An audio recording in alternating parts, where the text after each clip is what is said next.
Hello mga Mex!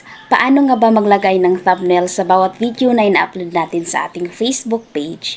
Alam nyo ba, sa bawat upload nyo ng video sa inyong Facebook page, pag may thumbnail po is malaking tulong na po para sa atin. Kasi po, pag may thumbnail po na inyong gilagay sa inyong content videos na inyong in-upload, ay mapaklik po yung mga viewers, lalo na po pag yung thumbnail nyo is catchy, kumbaga interested po para sa mga viewers. At isa po yun sa madagdagan natin ang ating followers at saka yung viewers natin. Diba sa mga nakikita nyo naman po sa mga content creator, may thumbnail sila. So ganyan po ang inyong gagawin pag ma-upload po kayo ng content video dito sa page. Kasi po nakakatulong po talaga pag maglagay po tayo ng thumbnail sa ating content videos. So may possible po na i-share po nila sa kanilang timeline kasi po nagustuhan po nila ang inyong content video. First step po natin gagawin is i-tap nyo po yung Google. Pagkatapos, type po natin dito www.facebook.com. Click enter at ito po yung lumabas.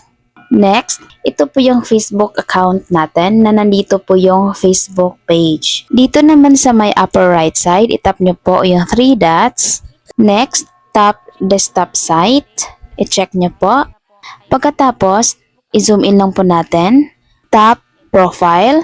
As you can see, ito po yung Facebook page natin. Itong Joyce Vlog. Tap nyo lang po. Nakalagin na po tayo sa ating Facebook page. I-zoom in lang po natin na konti para makita nyo po. I-tap nyo po ito, yung profile. Ito, nandito sa What's on Your Mind. At ito na po yung home ng ating Facebook page. Scroll up lang po tayo. As you can see, itong video na ito is wala pong thumbnail. Compare po dito sa ibaba. Ito po, mayroong thumbnail at saka dito walang thumbnail. Lagyan po natin ito ng thumbnail. Panoorin nyo po hanggang sa matapos. I-zoom in ko po para mas makita nyo po. I-tap nyo lang po itong 3 dots. Next, tap edit post.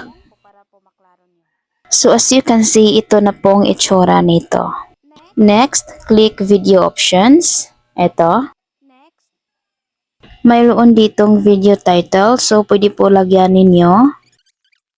Pagkatapos, mayroon ditong add captions or change thumbnail. So, i-click nyo po yung change thumbnail. At ito po yung lumabas. Mayroon ditong choose suggested, upload image, choose from video, that's different thumbnail.